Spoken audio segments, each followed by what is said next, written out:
baik itu follower dari Bambi Collection atau dari follower kita. Jadi untuk hari ini kita kebetulan kerjasama untuk buat live seperti ini dengan Bambi Collection, di mana Bambi ini menyediakan peralatan bayi ya, peralatan bayi melahirkan dan sebagainya. Nanti bisa dilihat di IG-nya kalau persiapan untuk melahiran nanti bisa kontak-kontak ke Bambi. Kemudian untuk hari ini tema kita kebetulan tentang persiapan trimester ketiga ya, trimester ketiga. Jadi kalau kita bagi kehamilan itu ada tiga fase, jadi trimester pertama, kedua, dan ketiga. Jadi untuk trimester pertama itu di bawah 13 minggu, kemudian 13 minggu sampai 27 minggu itu masuk trimester kedua, kemudian trimester ketiga 28 minggu sampai 40 minggu. Jadi masa-masa untuk persiapan lahiran itu posisinya berada di trimester ketiga. Jadi ada beberapa hal yang perlu kita ketahui di trimester ketiga. Itu yang pertama, biasanya kalau pada trimester ketiga ini kan posisi janin sudah mulai fiksasi, jadi sudah mulai menentukan posisinya. Jadi kadang-kadang para bunda atau mom sekalian kadang-kadang bingung kapan janin ini masuk panggul, kemudian masih berubah atau tidak, apa yang bisa dilakukan. Biasanya masalah seperti ini yang banyak dikeluhkan di trimester ketiga, termasuk nanti keluhan-keluhan apa sih yang sebenarnya masih normal, keluhan apa saja yang kira-kira tidak normal dan harus segera ke rumah sakit.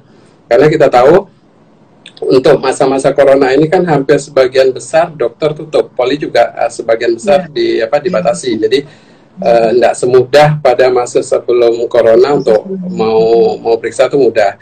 Jadi yang perlu digarisbawahi nanti kira-kira kondisi apa saja yang ini si ibu ini harus segera ke rumah sakit untuk memeriksakan kandungan. Kalau tidak ada keluhan, memang kita untuk saat ini lebih cenderung untuk stay at home dulu, karena untuk meminimalisir penyebaran dari corona ini. Yang pertama, kita bahas tentang kapan posisi bayi fix. Jadi maksudnya kapan posisi bayi mulai tidak berubah. Jadi biasanya pada usia kehamilan 34-35 minggu, itu biasanya posisi bayi mulai fix. Jadi kadang-kadang kalau para mom sekalian sering nanya, "Dok, usia kehamilan saya masih 28 minggu sungsang, saya harus periksa atau enggak?" Jadi untuk kehamilan di bawah 34 minggu, itu posisi masih muter-muter. Jadi masih menyesuaikan dengan gerakan janin. Jadi walaupun dia kepalanya di atas, di samping, itu masih wajar. Tapi dianjurkan untuk sering-sering kayak posisi sujud, kemudian jalan-jalan untuk memudahkan kepala janin nanti masuk ke bagian bawah. Kemudian yang kedua, kapan janin mulai masuk panggul? Ini juga sering ditanyakan. Biasanya kepala janin itu mulai masuk ke panggul atau terfiksasi di panggul itu pada usia kehamilan 36-37 minggu. Jadi di 36-37 minggu baru posisi bayi mulai fix. Jadi kalau kapan dok masuk panggul?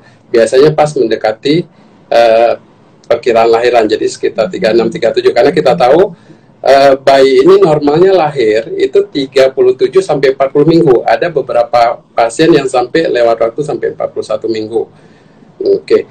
Kemudian kita membahas apa aja sih yang sering dikeluhkan oleh ibu hamil ketika memasuki trimester ketiga. Yang pertama, pada trimester ketiga, biasanya antara 32-34 minggu, itu sudah mulai mengeluh dengan adanya kontraksi. Jadi, pada usia-usia kehamilan seperti itu, kita lazim atau wajar mendapatkan kontraksi palsu, atau disebut dengan Braxton Hicks. Jadi, pada kontraksi palsu itu biasanya tanda-tandanya, frekuensinya itu masih jarang. Jadi, paling dalam 1 jam sekali, ya, kadang-kadang sehari cuma 2-3 kali perutnya mengeras. Kemudian biasanya hanya dengan dibawa istirahat, tidur, biasanya kontraksinya hilang. Kemudian yang kedua, biasanya kontraksi palsu ini nyerinya belum terlalu signifikan, jadi masih hanya nyeri-nyeri sedikit, kemudian hilang timbul. Kemudian biasanya jika si ibu berubah posisi atau berganti posisi, biasanya akan kontraksinya hilang. Kemudian pada kontraksi palsu juga tidak didapatkan keluar darah dan tidak keluar lendir. Kemudian juga tidak keluar cairan dari kemaluan si ibu. Jadi kalau kontraksi palsu itu masih wajar didapatkan pada usia kehamilan 34 minggu. Apakah jika kontraksi palsu ada, si ibu harus ke rumah sakit? sebenarnya belum diperlukan, karena memang kontraksi palsu ini normal pada usia kehamilan segitu. Jadi yang dilakukan adalah istirahat aja dulu. Biasanya dengan di bawah istirahat kontraksi palsu akan hilang. Nah, bagaimana kita membedakan dengan kontraksi yang adekuat? Kontraksi adekuat ini adalah kontraksi yang timbul pada saat wanita mau melahirkan.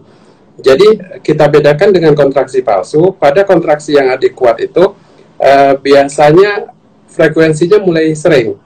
Jadi frekuensinya mulai sering. Jadi kalau yang tadi kontraksi palsu paling 1 jam sekali atau sehari 2-3 kali. Kalau kontraksi yang adekuat, biasanya itu frekuensinya mulai sering. Dalam 10 menit bisa 3-4 kali. Kemudian dia makin lama makin sering. Durasinya, kalau misalnya kita kontraksi itu kan pegang keras. Itu ketika kita palpasi, kita pegang, itu durasinya antara 30-40 detik. Jadi ibu-ibu bisa dengan dipegang perutnya, kemudian dilihat durasi. Kemudian pada kontraksi yang adekuat ini, kita mulai jumpai keluar lendir. Jadi biasanya ibunya sudah mulai ada keluar lendir, kemudian hati-hati juga kadang-kadang pada kontraksi ini juga timbul pecah ketuban atau keluar air dari kemaluannya. Nah, untuk yang ibu-ibu yang sudah mengalami kontraksi yang seperti saya katakan tadi, itu sudah indikasi untuk segera ke rumah sakit.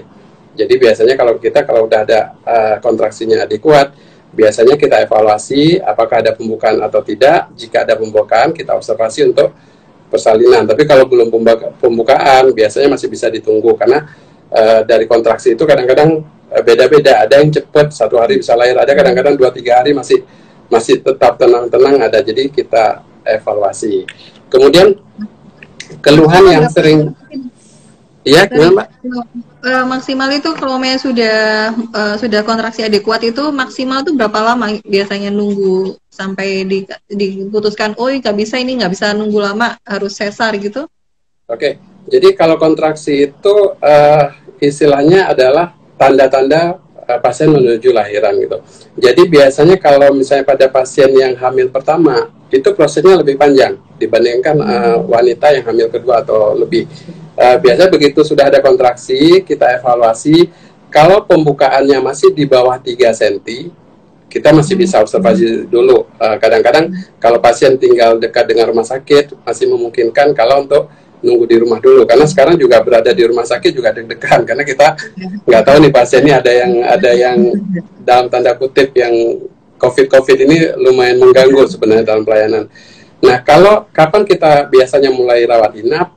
Jika pembukaan di atas 3. Jadi begitu kita periksa pembukaan 3 ke atas, kita baru melakukan observasi untuk kemajuan persalinan. Nah, kalau untuk pertanyaan tadi, kapan harus sesar atau tidak, itu tergantung kondisi. Jadi keputusan sesar atau tidak itu kalau di istilah kita itu indikasi obstetrik. Jadi indikasi secara obstetris, secara kedokteran kandungannya. Misalnya kalau posisinya normal, kepalanya di bawah, tidak ada masalah dengan ari-ari, tidak ada lilitan, kita masih coba normal dulu. Tapi kalau misalnya nanti progresnya melambat, di situ nanti baru kita lihat apakah perlu dilakukan induksi kah atau memang harus diambil tindakan sesar. Jadi itu semua tergantung case by case, tiap pasien beda-beda. Jadi beda ininya gitu. Oke.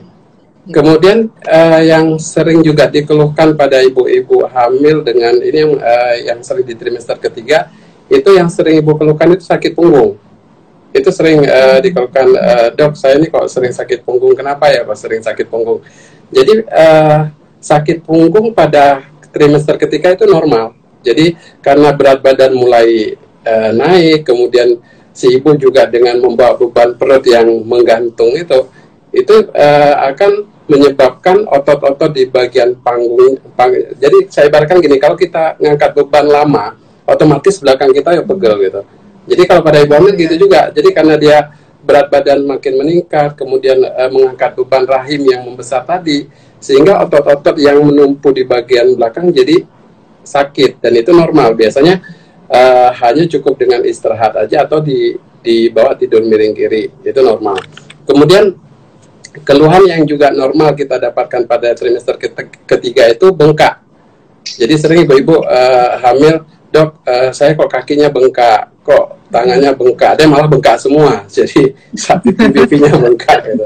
Jadi kalau untuk bengkak ini juga sebenarnya normal. Jadi bengkak pada ibu hamil itu normal, di mana biasanya karena perubahan berat badannya, kemudian elektrolit dari si ibunya juga terjadi perubahan pada masa kehamilan. Selama tensinya normal, bengkak itu tidak masalah. Jadi kadang-kadang si ibu juga, dok ini kaki bengkak, perlu periksa enggak?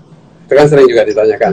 Kalau tensi normal, bengkak itu normal. Jadi nggak ada sesuatu yang kita harus khawatirkan. Tapi kalau misalnya kita dapatkan bengkak di tungkai atau di tangan, diikuti dengan tensi yang meningkat, itu yang perlu hati-hati. Karena ada kemungkinan terjadi keracunan kehamilan atau preeklamsi. Nah, kalau kondisi seperti itu, memang harus dianjurkan untuk diperiksakan ke dokter terdekat. Kemudian yang sering juga keluhan pada trimester ketiga adalah sesak. Jadi rahim pada wanita hamil itu kan perut cenderung lebih besar. Akibatnya rahim menekan bagian dinding diafragma. Jadi kalau kita nafas itu ada nafas dada, ada nafas diafragma yang dari perut. Pada wanita hamil, yang diafragma ini yang terganggu.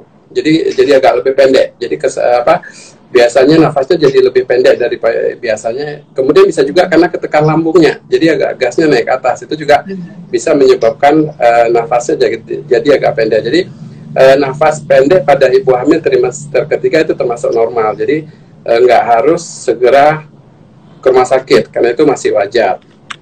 Kemudian kadang-kadang ada yang mengeluh kayak perut terasa panas, itu juga sering. Jadi ketika dia hamilnya makin besar, itu kadang-kadang ada terasa di dadanya agak panas sampai kadang-kadang ke atas. Jadi itu normal. Jadi tadi seperti saya katakan bahwa ketika rahimnya mulai membesar, dia menekan bagian lambung sehingga asam lambung ikut naik ke atas. Itu bisa menimbulkan sensasi kayak rasa panas di bagian dada. Keluhan yang rutin juga sering kita dapatkan itu biasanya kalau ada yang riwayat varises.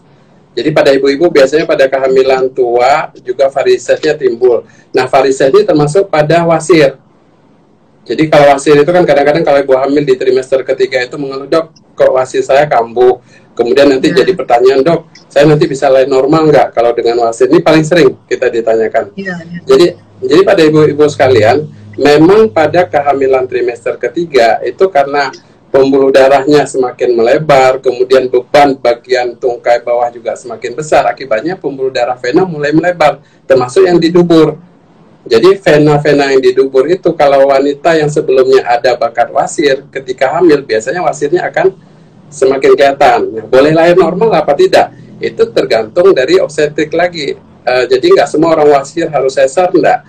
Tapi kalau memang wasirnya terlalu besar, ditakutkan ketika ngedennya nanti malah brojol wasirnya tadi, memang salah satu alternatifnya adalah dilakukan sesar. Tapi wasir ini bukan indikasi untuk sesar. Mau dicoba normal, boleh, selama indikasi obstetriknya mencukupi. Tapi memang konsekuensinya tadi, wasirnya jadi makin berat. Itu aja sih. Kemudian keluhan yang paling sering biasanya ada gangguan pencernaan dan suka buang air kecil.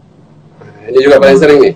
Jadi kalau misalnya karena rahimnya sudah mulai membesar, kepala janin sudah mulai turun, sedangkan kandung kemih kan posisinya, jadi kalau ini bagian kandung kemih di belakangnya nih, rahimnya. Jadi kepala bayi mulai menekan bagian kandung kemih. Akibatnya apa? Sebentar minum, pengen pipis. Sebentar minum, pengen pipis. Jadi itu normal. Dan efeknya apa? Ketika pengen pipis, jadi susah tidur. Makanya, makanya kalau pada ibu hamil trimester ketiga, keluhan, dok saya susah tidur. Jadi salah satu penyebabnya itu tadi, karena pengen pipis yang sering, karena ketekan oleh kepala bayi, kemudian bisa juga karena gerakan bayi di trimester ketiga lumayan lebih berasa tendangannya, akibatnya si ibu juga mulai terganggu tidurnya. Kemudian faktor kecemasan. Jadi biasanya si ibu-ibu ini ketika trimester ketiga kan sudah mulai mendekati waktu-waktu untuk lahiran. Nah biasanya kadang-kadang kita kan medsos sangat meriah sekarang. Jadi yang cerita-cerita yang masalahnya kan tidak ya? semua, jadi cenderung banyak mendengar cerita-cerita serem. Akibatnya apa? Takut duluan.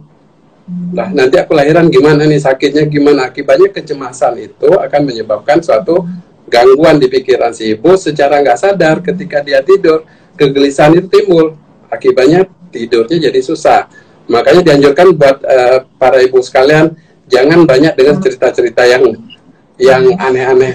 Tuhan itu sudah menciptakan sesempurna mungkin sehingga memungkinkan kalau untuk ibu lahiran normal. Kalau masalah sakit, ya nggak ada lahiran nggak sakit, tapi memang sudah diciptakan sedemikian rupa sehingga memang si ibu bisa melewati itu. Nah, kita kebanyakan karena cerita tadi serem, jadi sebelum operasi atau sebelum lahiran udah serem duluan gitu. Jadi hal-hal ini yang mungkin yang perlu kita perhatikan. Nah, perlu saya tambahkan di sini, kapan kita harus ke rumah sakit? Ini yang penting. Soalnya seperti kita ceritakan tadi, karena kondisi seperti ini kan tidak mudah untuk mencari dokter yang buka praktek. Kalaupun buka praktek sangat terbatas. Jadi kayak saya sendiri, selama masa kemarin sempat kita lockdown 2 minggu, tidak praktek sama sekali. Sekarang kita mulai praktek, itu pun hanya menerima 20% dari kapasitas. Jadi betul-betul pasiennya dibuat jarang-jarang. Akibatnya apa? Tidak semua bisa kita layani. Jadi biasanya kita fokus ke yang lahiran-lahiran dulu atau ada keadaan emergensi. Kalau untuk nggak ada keluhan, pemeriksaan biasa-biasa dulu, kita cenderung untuk ditunda dulu sampai kondisi membaik. Walaupun kita nggak tahu nih membaiknya sampai kapan. Hanya bisa berdoa aja. Iya. Jadi untuk ibu-ibu yang perlu saya tekankan, kapan kita harus ke rumah sakit pada trimester ketiga? Yang pertama tadi, ada tanda-tanda persalinan yang kita tadi, yang kontraksinya mulai sering, keluar lendir dari kemaluan, apalagi ketuban pecah. Ini kebetulan kita kemarin ada kasus si ibu ketubannya sudah pecah tapi dia nggak sadar, jadi nggak kerasa, jadi kayak keluar cairan tapi sedikit-sedikit, udah berlangsung berhari-hari. Jadi ketuban pecah itu ada 2 karakternya. Ada yang full blood, jadi langsung begitu biur keluar, itu jelas ketuban. Yang problemnya ini kalau istilahnya bocor halus gitu. Pipis gitu ya dok ya? Iya, jadi keluar sedikit-sedikit. Jadi si ibu cenderung ini pipis atau bukan. Nah begitu ke kita ternyata ketuban sudah habis dan kondisi bayinya juga sudah jelek. Jadi sampai ada paling jelek bisa sampai meninggal di dalam bayinya. Jadi untuk kasus-kasus tadi kalau keluar cairan yang terus-menerus dari kemaluan, sebaiknya periksakan.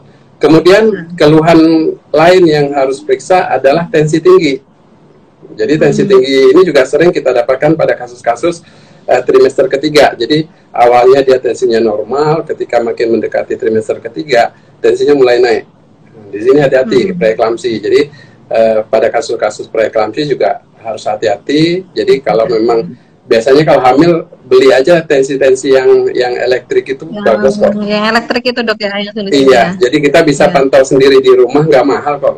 Tensi itu paling ada yang 200-an, 300 ada itu kalau saya nganjurkan tetap pakai, karena sekarang ke puskesmas susah, ke bidan belum semua ada. Jadi kalau tensi itu trimester ketiga, kalau saran saya kalau ada dana beli aja yang elektrik, itu bisa tes sendiri di rumah. Jadi selama tensi normal kita bisa di rumah, tapi mulai tinggi kita ke dokter terdekat. Dianggap tinggi itu berapa ya dok?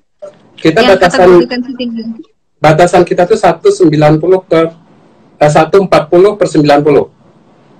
140 per 90. Ya, jadi tekanan sistol yang atasnya 140 ke atas itu dianggap tinggi, diastol yang di bawah itu 90 ke atas tinggi. Tapi kalau di bawah itu 130 per 80 itu masih kita anggap normal.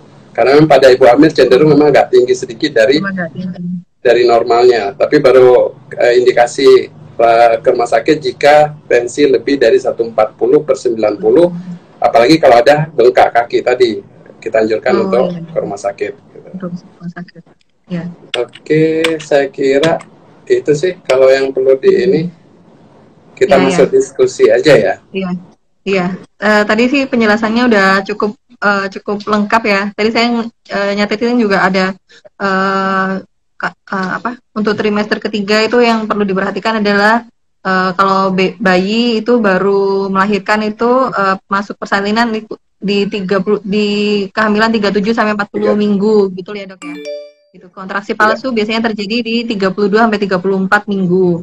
Terus frekuensi harus mempelajari ini kontraksi palsu atau kontraksi sungguhan. Kalau kontraksi sungguhan itu biasanya 10 menit itu bisa 3 sampai 4 kali gitu ya, Dok ya. Terus kalau trimester ketiga sakit punggung, kaki bengkak, terus sesak, perut terasa panas, wasir, gangguan pencernaan, kecemasan, itu yang biasanya sering terjadi di trimester ketiga. Gitu ya, Dok. Oke. Berarti ini kita lanjut ke pertanyaannya kayaknya udah banyak banget ini, Dok. Langsung banyak pertanyaannya. Bentar ya, saya bacain aja. Ada pertanyaan dari Bunda Tutus. Dok, hamil 36 minggu boleh tidur setengah duduk nggak sih? Jadi para bunda sekalian, jadi kalau untuk posisi tidur, yang kita anjurkan memang yang paling bagus itu posisi miring kiri. Jadi itu yang paling ideal tuh miring kiri, karena jadi kalau misalnya gini, jadi kalau ini badan kita di bagian bawah ini kan ada pembuluh darah besar gitu. Jadi kalau tidur terlentang itu rahim itu akan menekan pembuluh darah yang di belakangnya. Akibatnya apa? Aliran balik darah itu dari kaki terhambat. Akibatnya tadi kaki ibu menjadi bengkak. Kemudian karena aliran terhambat, jantungnya juga memompa kurang. Jadi nutrisi ke janinnya juga berkurang. Dengan miring seperti ini, itu posisi rahim tidak menekan pembuluh darah, jadi langsung ke tempat tidur. Akibatnya apa? Aliran darahnya jadi lebih lancar, jadi mengurangi bengkak di kaki, di tungkai, sama nutrisi ke janinnya juga lebih baik. Nah, boleh kayak tadi duduk setengah duduk dan sebagainya. Sebenarnya yang paling penting, yang paling nyaman seperti apa. Jadi kadang-kadang ada ibu kita suruh miring kiri, ternyata miring kiri malah sesek atau banyak keluhan. Intinya memang cari yang ternyaman, tapi usahakan jangan sampai terlentang atau tengkurap. Itu aja sih. Iya. Jadi yang paling nyaman aja bagi ibu pakai bantal boleh, tapi tetap usahakan jangan rahim menekan ke pembuluh darah belakang. Jadi sambil setengah duduk tapi miring nggak apa-apa. Jadi jangan terlentang karena nggak dianjurkan. Berarti miring ke kiri ya, Dok ya? Iya, tidak. Ini ada pertanyaan Bunda Rianatas. Trimester ketiga boleh puasa nggak, Dok? Ini kita bentar lagi mau menjelang puasa. Ini pasti pertanyaan ini banyak banget, Dokter. Oke. Jadi untuk puasa itu sebenarnya itu case by case, situasional. Artinya tidak semua orang sama. Jadi secara penelitian itu yang saya baca kemarin di Turki, bahwa ibu yang hamil puasa dengan hamil yang tidak puasa, ternyata outcome janinnya sama. Artinya puasa itu tidak berpengaruh pada outcome. Jadi luaran dari bayi ketika lahir itu ternyata tidak ada pengaruh. Jadi tidak menyebabkan bayinya makin kecil dan sebagainya. Tetapi itu case by case. Jadi kalau memang besar janinnya normal, kemudian tidak ada kontraindikasi si ibu untuk puasa itu boleh. Nah, kapan si ibu tidak melanjutkan puasa? Biasanya kalau pasien saya suruh coba dulu. Bu, coba ibu puasa dulu. Nanti kalau saat ibu berpuasa mulai timbul keringat dingin, kemudian terasa kayak orang hipoglikemi, jadi kekurangan zat gula, kemudian perutnya cenderung keras atau kontraksi yang berlebihan, itu stop. Jadi selama dia puasa dan tidak ada keluhan seperti yang saya katakan tadi, lanjutkan aja puasanya. Tapi jika ada tanda-tanda gawat seperti tadi, langsung stop, makan, istirahat. Jadi makanya dibilang boleh atau tidak sangat tergantung pada kondisi si ibu. Soalnya di trimester ketiga kebanyakan ibu mengeluhnya lapar sebentar-sebentar, dikit-dikit makan. Nah, kalau untuk puasa sulit untuk seperti itu. Jadi bagi bunda-bunda sekalian, kalau memang trimester ketiga ingin puasa secara medis tidak ada masalah.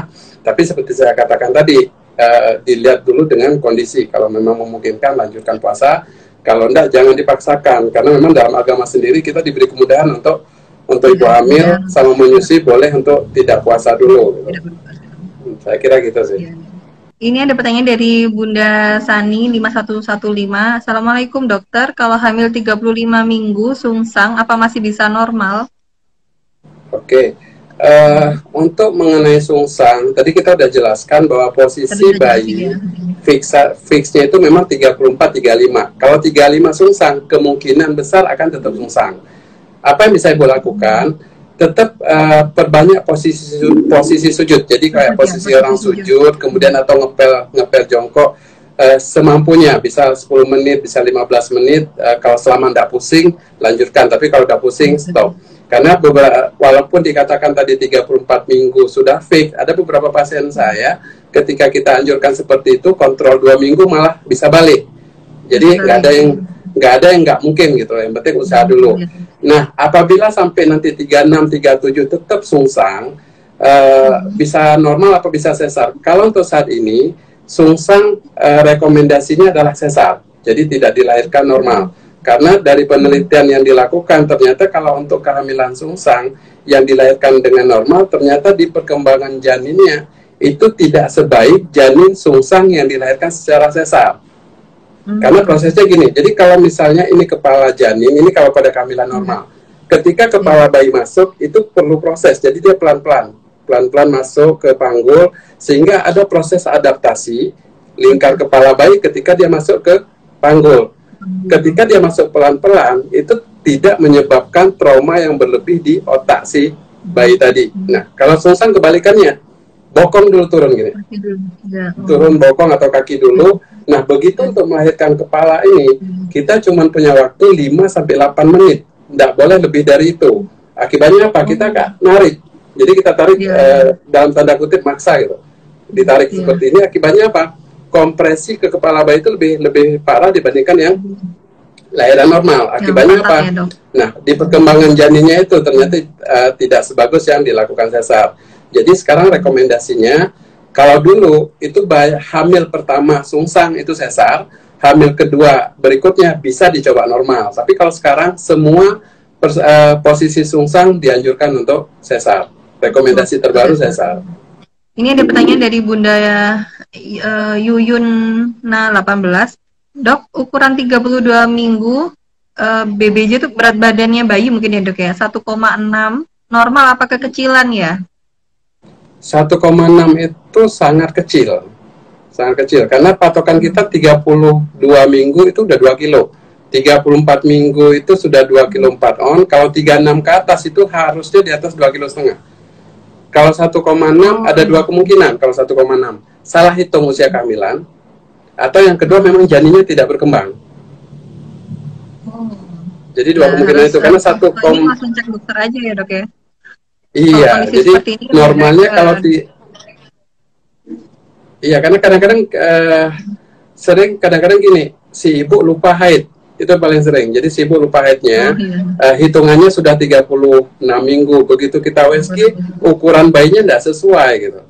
Jadi kalau untuk kasus gini, kalau ditanya 36 minggu berat 16 itu normal atau tidak, sangat tidak normal. Tapi apakah memang si janin itu betul-betul kekecilan atau tidak? Dua kemungkinan tadi. Yang pertama salah hitung haid, yang kedua memang bayinya tidak berkembang dengan baik.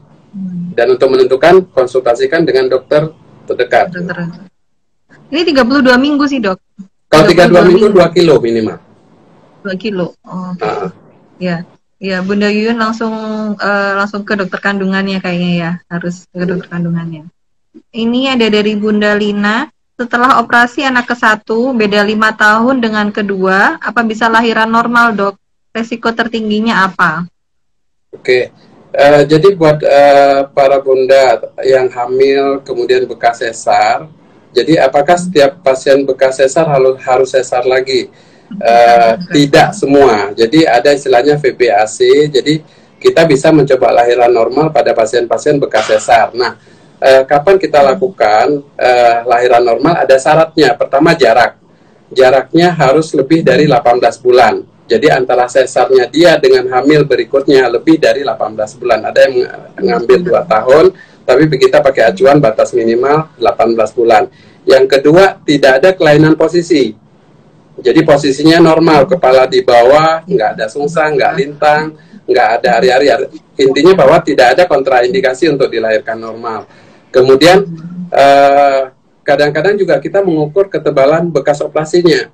Jadi ada beberapa kasus ketika si ibu bekas sesar, itu ketika penyembuhan, dinding rahimnya itu sangat tipis. Jadi dikhawatirkan ketika dicoba normal, resiko paling jelek ruptur, robeknya bekas operasi yang lama.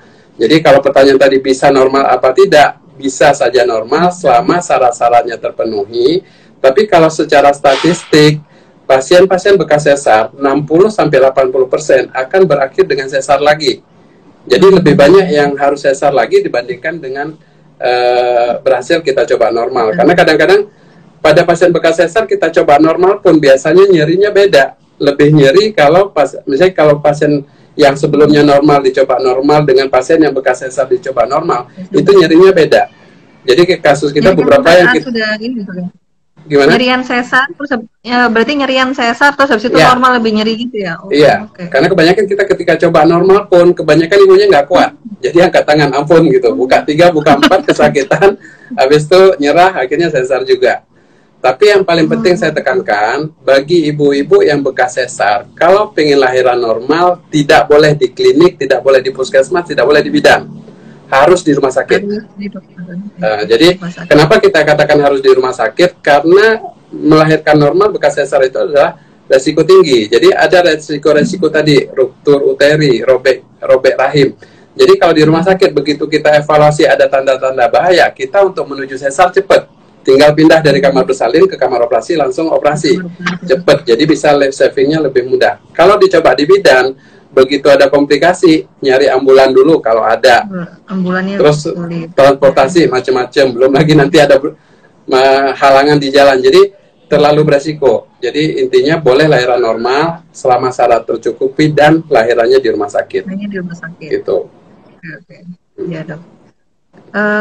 Dokter, ini kalau hamil 36 minggu perut sering kembung, wajar atau tidak ya, Dok?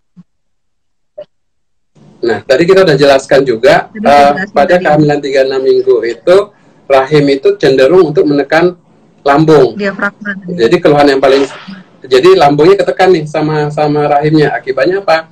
Yang tadi cenderung mual timbul lagi. Jadi kalau dulu trimester pertama mulai mual, trimester kedua tenang. Ya.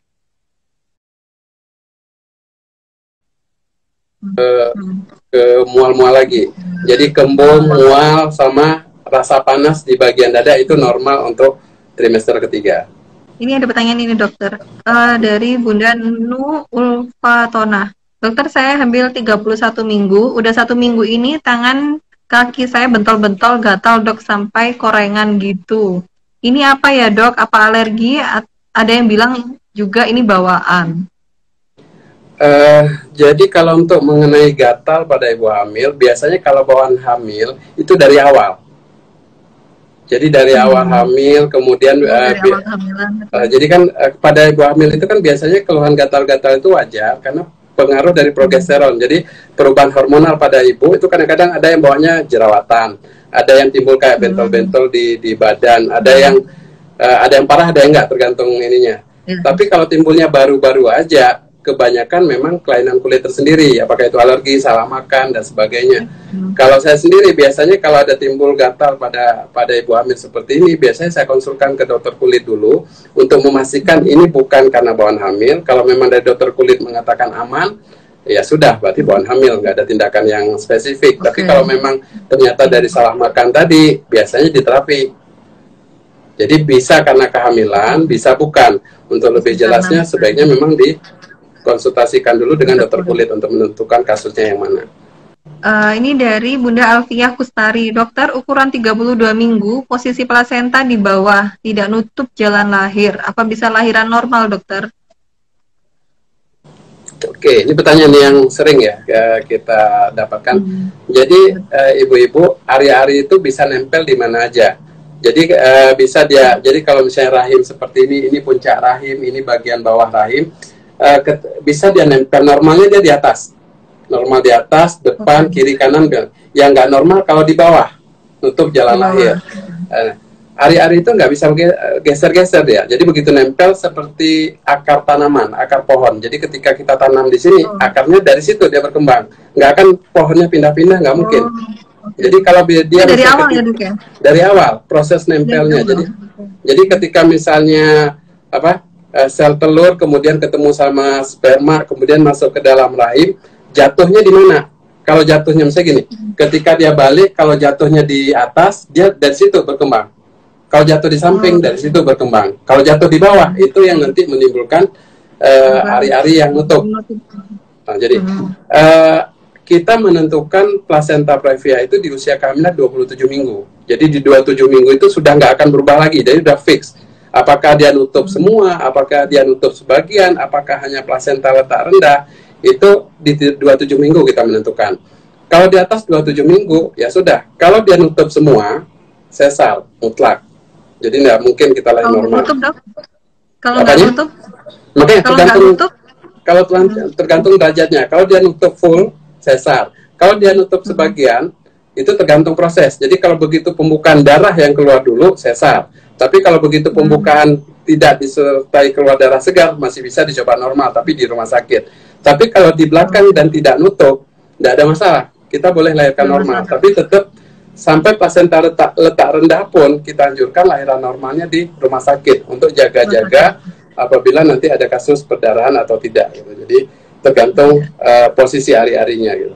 Dari Bunda Alfiani Nurul, dok, untuk mata minus tinggi apa bisa lahir normal, dok? Karena kemarin kontrol disarankan untuk sesar. Oke, ini pertanyaan yang sering. Saya pernah diskusi sama dokter mata. Sebenarnya tidak ada hubungan minus dengan harus normal apa sesar. Nggak ada hubungan sebenarnya. Oh, minus tinggi harus normal. Oh, minus tinggi harus sesar, nggak ada sebenarnya. Tapi memang simpelnya gini. Kalau kita membagi dua ya. Kalau minus di bawah 5, itu boleh lahir normal. Kalau minus di atas 5, itu biasanya kita anjurkan untuk ke dokter mata, nanti dilihat kondisi retinanya.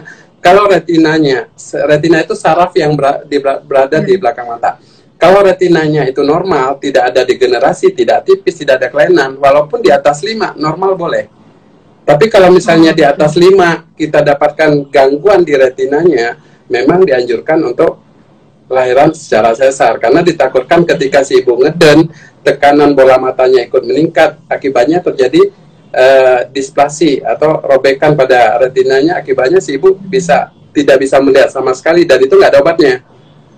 Resikonya itu, jadi bisa kehilangan penglihatan. Tapi memang persentasenya kecil banget, 0,3 sampai 3%. Jarang kasus ini terjadi. Jadi kalau saran saya sih amannya dicek ke dokter mata dulu. Kalau retinanya bagus, dokter matanya bilang aman, ya enggak apa-apa, dicoba normal, enggak ada masalah, walaupun minusnya di atas 5. Ini dari Bunda Novika. Kalau di bagian pangkal paha sering sakit atau jarum, itu apakah janin sudah masuk panggul, dok? Oke, untuk masuk panggul, itu biasanya dokter kalau memeriksa itu kan di atas 3-6 minggu. Masuk panggul itu bisa kita lakukan dengan pemeriksaan dalam. Biasa kita lihat kepalanya sampai kemana, atau dengan USG biasanya bagian wajahnya udah mulai nggak kelihatan. Nah, kalau misalnya si ibu ini nggak ke dokter nih, tapi ada nggak tanda-tanda kepala masuk panggul atau tidak? Biasanya kalau masuk panggul itu yang pertama adanya perubahan bentuk perut. Jadi kalau biasanya nonjolnya agak atas, ketika masuk panggul dia agak turun ke bagian panggul. Yang kedua, nafasnya yang tadi agak sesek, ketika turun panggul dia malah lebih enak nafasnya, karena tadi rahim yang tadi tinggi agak turun. Kemudian frekuensi kencingnya makin sering. Jadi tadi karena ketekan tadi makin sering. Kemudian tadi yang jarum tadi, jadi keluhan nyeri di bagian otot-otot panggul itu semakin kerasa. Jadi lama berdiri aja jadi nggak nyaman. Jadi kalau pertanyaan tadi apakah itu tanda-tanda, kemungkinan besar ya. Malah kadang-kadang bukan hanya di bagian pangkal paha, di punggung juga. Karena dia kan ketika masuk seperti ini, dia menekan otot selingkarannya itu. Jadi sampai ke otot belakang juga biasanya ikut jarum semua. Itu salah satu tanda-tanda kepala bayi sudah masuk panggul. Ini ada pertanyaan dari Bunda Nisu. Dok, hamil 34 minggu, bayi 2,1 kilo. Cukup nggak beratnya? Kalau kurang, bagusnya makan apa biar nambah berat dengan cepat? Ya. 34 minggu range normalnya 21 sampai 24.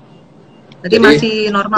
Masih normal. Jadi makanan biasa aja, saya kira nggak perlu terlalu dipaksa, nanti takutnya malah kelewatan, malah kebesaran. Jadi selama di range normal itu saya kira untuk konsumsi masih seperti biasa, jadi nggak usah dikejar nanti makan manis-manis dan sebagainya, malah nanti kelebihan. Saya kira masih normal segitu. Emang kalau boleh tahu dok, untuk dikategorikan ini bayinya overweight itu berapa kilo ya dok? Kalau dikatakan bayi besar itu yang kalau bisa normal ya, yang bisa normal. Ya, Yang bisa batasan kita 4 kilo. 4 kilo. Jadi 4 kilo ke atas itu termasuk makrosomia bayi besar. Kalau 4 kilo ke bawah itu masih dikatakan normal. Tapi rata-rata kan lahiran normal itu 2,5 sampai 3,5, rata-rata segitu. Paling besar 4 kilo masih bisa kita lahirkan, tapi tergantung juga sama ukuran panggul sama tinggi badan ibu. Jadi kalau secara definisi bayi besar itu di atas 4 kilo. Oke. Ya, Dok. Ini. Assalamualaikum dokter, kalau dari 34 minggu kepala janin sudah mulai masuk panggul, apa masih ada kemungkinan naik lagi, Dok? Terima kasih. Belum masuk mungkin ya, Dok, kalau 34? 34 minggu itu biasanya ke fix, posisi fix. Jadi beda antara posisi fix dengan masuk panggul. Posisi fix itu udah nggak muter-muter lagi gitu. Jadi kalau kepala di bawah, belum tentu juga artinya kepalanya sudah masuk panggul. Karena ada dua pengertian yang berbeda. Karena kadang-kadang si ibu ini, dok, ini kepala udah di bawah, berarti udah masuk panggul gitu ya, Dok? Itu berbeda. Jadi kalau masuk panggul itu sudah inject, artinya sudah masuk ke dalam panggul. Tapi kalau kepala di bawah itu masih di atas panggul. Jadi lingkar panggul itu gini, kepalanya di atasnya sini, itu kepala di bawah. Masuk panggul, masuk gitu. Bedanya itu. Kalau 34 minggu itu posisi fix, bukan masuk panggul. Jadi posisi fix itu posisi bayi sudah nggak muter-muter lagi. Jadi kalau kepala di bawah, biasanya dia akan tetap di bawah gitu. Tapi apakah masuk panggul? Nanti kita evaluasi lagi di 36-37 minggu. Gitu. Ini ada pertanyaan lagi. Dokter, ukuran 38 minggu, lendir kayak keputihan itu normal nggak ya, Dok? Oke. Seperti kita singgung sebelumnya tadi, jadi hati-hati dengan ketuban pecah yang tidak disadari gitu. Jadi kalau hanya sekedar kalau lendir itu biasa konsistensinya agak kental ya, agak kental. Sedangkan kalau ketuban dia seperti pipis. Jadi cuma bedanya gini, kalau misalnya keluar seperti pipis, cair seperti pipis tapi lewat vagina, itu ketuban pecah. Tapi kalau misalnya yang kedua gini, kalau yang pipis itu kita bisa kontrol. Jadi ketika kapan mau pipis, enggak itu bisa kontrol. Tapi kalau ketuban enggak bisa dikontrol. Kalau dia keluar aja gitu. Kalau keluar di usia 38 minggu sudah mulai keluar lendir, itu normal. Karena memang rata-rata lahiran normal segitu, 37 sampai 40 minggu. Tapi hati-hati tadi, ada beberapa kasus yang sebenarnya itu ketuban yang merembes, campur dengan lendir. Akibatnya nggak bisa ditentukan ini apakah lendir atau ketuban. Biasanya kalau misalnya kasus seperti ini, kalau kita ragu-ragu, pertama kita USG untuk melihat cairan ketubannya cukup atau tidak. Yang kedua ada namanya pemeriksaan kertas lakmus. Jadi kita pakai kertas lakmus, kita masukkan ke dalam vagina si ibu, kita lihat berubah warna enggak. Kalau berubah warna, berarti ketuban yang pecah. Tapi kalau tidak berubah warna, itu keputihan atau lendir. Jadi beda nanti tindakannya. Kalau dia hanya keputihan lendir, masih wajar. Kalau misalnya gatal atau ada keluhan, kita kasih obat. Tapi kalau kertas lakmusnya berubah, ini ketuban pecah. Kita tidak lagi menunggu perkiraan. Jadi kita lahirkan, apakah itu kita induksi atau secara sesar, tergantung kondisi kehamilannya. Gitu. Ya, jadi perbedaan antara, pengen tahu bedanya pipis dan keluar ketuban itu, kalau pipis itu bisa ditahan, dikontrol sama ibunya, tapi kalau pecah ketuban itu nggak bisa dikontrol gitu ya, Dok ya? Iya. Ini ada pertanyaan dari Bunda Vivit. Dok, saya hamil udah 40 minggu 1 hari. Besok waktunya balik ke dokter SPOG. Katanya kemungkinan akan dilakukan induksi. Apa sih, Dok, sebenarnya induksi itu? Oke, jadi induksi itu adalah usaha bantuan, misalnya usaha bantuan, induksi persalinan itu kita memberikan obat-obatan yang bertujuan untuk meningkatkan kontraksi. Jadi persalinan buatan dengan memakai obat. Jadi biasanya kita lakukan pada kehamilan lewat waktu atau tadi ketuban pecah. Jadi kalau pasien sudah ketuban pecah, kita induksi biar dia lahir normal. Jadi untuk kasus-kasus yang bisa dilahirkan dengan normal, untuk mempercepat proses lahiran kita lakukan induksi. Bisa dengan dikasih obat minum, tapi kalau sekarang lebih mudah diberikan dengan obat infus. Jadi pasien nanti diinfus, dimasukkan obat secara infus, nanti kita ukur dosisnya, kita rangsang rahimnya untuk berkontraksi. Jadi induksi itu usaha persalinan buatan dengan tujuan untuk mempercepat persalinan dengan memakai obat-obatan. Bahasa awamnya sih seperti itu. Gitu. Dokter, ini pertanyaan terakhir ya, karena sudah hampir 1 jam, nanti takutnya tiba-tiba keputus soalnya. Oke. Dokter, saya baru 2 hari pasca operasi sesar. Kalau sakit pinggang sesar, kalau pinggang sakit itu apa bekas biusnya ya, Dok? Oke, ini keluhan yang wajar untuk pasien-pasien bekas sesar. Jadi kalau nyerinya di area depan, di area bekas operasi, itu keluhannya keluhan operasi. Kalau di perut atas, itu kayak di lepan itu normal ketika rahim mengecil. Jadi ketika hamil kan rahimnya besar. Bayi dikeluarkan, rahim ini akan kembali mengecil ke ukuran semula. Jadi involusi namanya. Jadi kalau involusi itu yang dikeluhkan, yang dirasakan oleh ibu seperti orang dilepan ketika menstruasi. Itu keluhan-keluhan yang berhubungan dengan sesar. Kalau nyerinya di belakang, di punggung, apalagi kadang-kadang naik sampai ke atas, pusing dan sebagainya, itu bagian komplikasi atau keluhan-keluhan yang berhubungan dengan anestesi. Jadi anestesi itu kan di tulang punggung dimasukkan obat itu. Kadang-kadang itu nyerinya itu bisa tetap bertahan, ada malah yang bertahan sampai berbulan-bulan. Jadi dia udah sesar 1 bulan 2 bulan yang lalu, tapi tetap masih mengeluh nyeri. Dan itu masih tergantung kondisi ibunya kan ya, Dok ya? Tidak semua akan merasakan seperti ini. Ada yang merasakan, ada yang tidak. Tapi keluhan-keluhan itu masih keluhan wajar pada pasien-pasien yang dibius di belakang gitu. Itu keluhan dari komplikasi anestesi dan itu masih normal. Biasanya kita hanya cukup dengan memberikan antiinflamasi kayak obat-obat Mevinal, asam mefenamat, itu bisa untuk membantu mengurangi nyeri yang di punggung gitu. Ini 1 pertanyaan lagi, Dok, terakhir, Dok. Oke, siap. Usia berapa minggu kalau harus melakukan sesar, Dok? Yang dinyatakan siap untuk operasi sesar itu berapa minggu, Dok? Oke, jadi usia kehamilan rata-rata bayi lahir itu 37 sampai 40 minggu. Jadi dikatakan cukup bulan itu memang antara 37 sampai 40 minggu.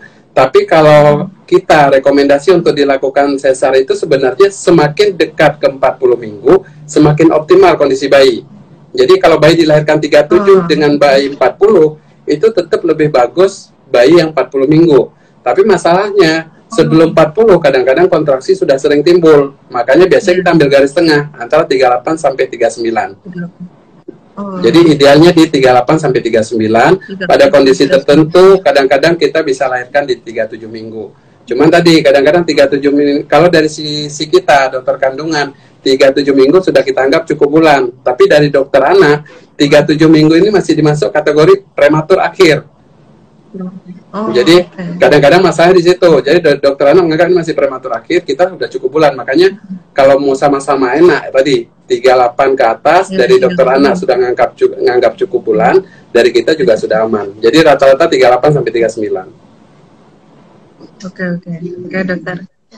Ini pertanyaannya sebenarnya masih banyak banget, cuman nggak mungkin cukup 1 jam ya. Iya, nggak kerasa ya 1 jam ya. Iya, udah 1 jam ini, Dok. Iya. Nanti kita ada mau live lagi sama Dokter Rizal nanti tanggal 6 Mei ya, Dok ya. Jadi pertanyaannya ditahan dulu, nanti 1 minggu kemudian kita akan live bareng lagi sama Dokter Rizal. Dokter, ada ini nggak pesan-pesan nggak buat ibu-ibu hamil yang udah trimester ketiga seperti ini? Kan sekarang kan juga ada COVID-19 ini, sebenarnya kecemasan tuh akan semakin berlebih ya, karena takutnya nanti waktu pas lahir ini gimana itu kan lebih cepat lah kalau kondisi kayak gini.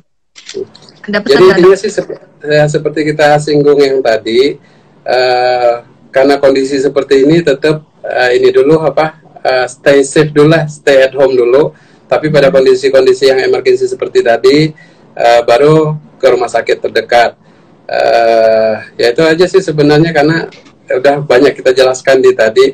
Kemudian selama masa-masa lockdown seperti ini, kita memang sering buat live seperti ini. Tujuannya tadi bagi ibu-ibu yang kesulitan untuk mencari jawaban apa yang harus dilakukan, setidaknya masih mendapatkan informasi-informasi yang bermanfaat di IG seperti ini.